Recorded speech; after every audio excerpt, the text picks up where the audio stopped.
भी अच्छी पूजन की थाली जमा लो। अच्छे से अच्छा विद्वान भी पूजन की संपूर्ण सामग्री पूजन की थाली में रख ले। विद्वान से विद्वान ब्राह्मण जन हो, चाहे पूजन करने वाला साधारण सा मानव क्यों ना हो, वो पूजन की थाली में संपूर्ण सामग्री जमा ले, तो भी पूजन की सामग्री में पूजन करते समय कुछ ना कुछ रह ही जाता है, रह ही जाता है। अच्छे से अच्छा विद्वान भी पूजन की सामग्री में थोड़ा ना थोड़ा रह गया।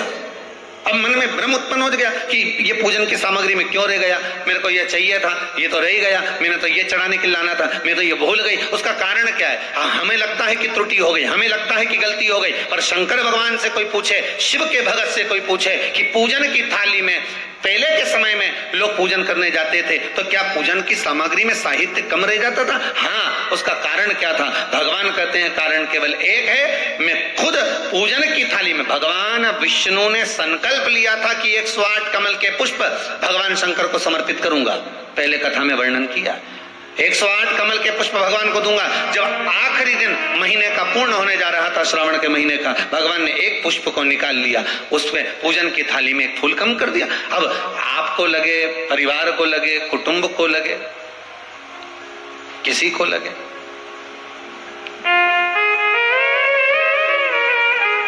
पूजा की थाली में पुष्प, पूजन की थाली में सामग्री अगर कम रह गई है तो आप ये विचार ना करें कि मुझसे गलती हो गई, मुझसे त्रुटि हो गई, भगवान रुष्ट हो जाएंगे। भगवान अपने भक्त से कभी रुष्ट नहीं होता साहब। ये दुनिया के लोग कहते हैं कि अगर पूजन नहीं करेंगे, हमने ये सा नहीं करेंगे तो रुष्ट हो। नहीं नहीं नहीं, भगवान रुष्ट नहीं होता, भगवान कभी रुष्ट नहीं होता अपने भक्त से। पूजा की थाली में सामग्री नहीं है, उसका कारण क्या है? भगवान शंकर की कथा कहती है, जिस दिन पूजन करने बैठे जान कर कर कोई सामग्री मत छोड़कर जाना, नहीं तो तुम लोग हंसी खेल में कि चलो ये मत ले जाओ। नहीं, आप पूरी सामग्री जमाओ, और कोई सामग्री आप भूल गए हो तो समझ लेना कि भगवान आपके दरवाजे पर आने के लिए बेकरार हैं, भगवान आपके दरवाजे पर आना चाहते हैं। अगर कोई सामग्री छूट गई है, कोई सामग्री रह गई है,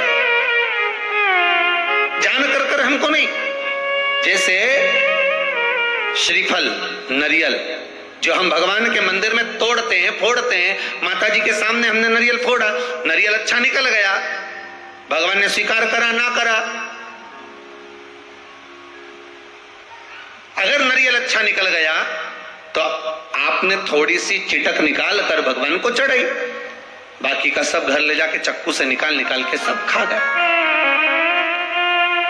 और मान लो वही नरियल जो आपने भगवान को चढ़ाया, फोड़ा, और वह अंदर से खराब निकल गया, तो भगवान ने स्वीकार करा कि नहीं करा?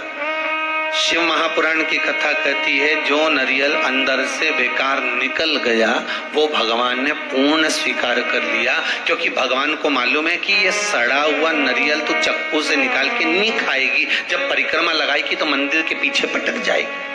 भगवान को मालूम है इस चीज का, भगवान को इस चीज का ध्यान है कि ये मंदिर के पीछे पटकेगी। अब भगवान यही कह रहा है।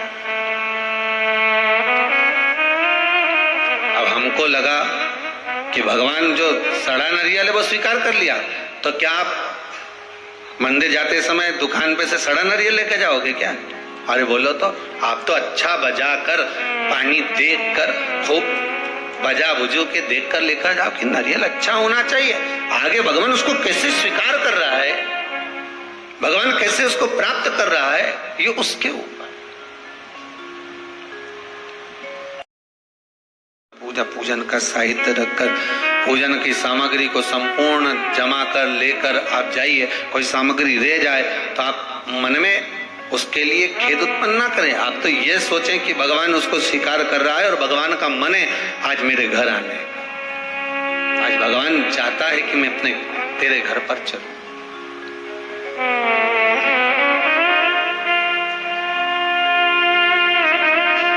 भगवान शिव भक्त से कहते हैं कि तुम मेरे ऊपर जल नहीं चढ़ाता था? नहीं, नहीं। मैं अपने घर पर बुलाना चाहता था, आपको अपने भवन में बुलाना चाहता था। बस आप मेरे घर पर आ जावे, आप मेरे भवन में आ जावे, इसलिए मैं थोड़ा सा छोड़ आता था। आप आए नहीं, सुबह हो गई, मेरी पूजा की थाली धरी की धरी। भगवान भी विचार करता,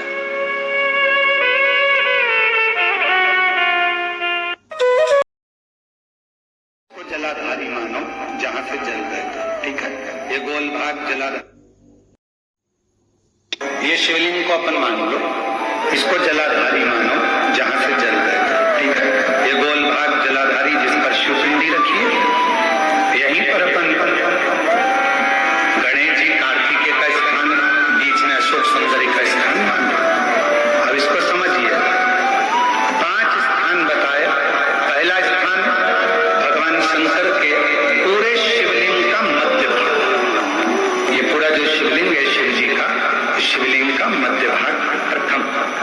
द्वितीय है जहां पर गंगा का अविरल धारा निरंतर बह रही है, द्वितीय स्थान गंगा की धारा का मूल बिंदु शिखा, पहला। दूसरा, तृतीय स्थान उसी के सामने जो जलाधारी का पटका दिख रहा, दिखता है, जलाधारी का सामने का हिस्सा, भीतर का हिस्सा नहीं जिस पे रखा है वो सन, सामने जो दिख रहा है, 1, 2 और तृतीय स्थान मां अंबा जगदम्बा के कंठ भाग पर चंदन का लेप। महाराज 3 स्थान ये बताए,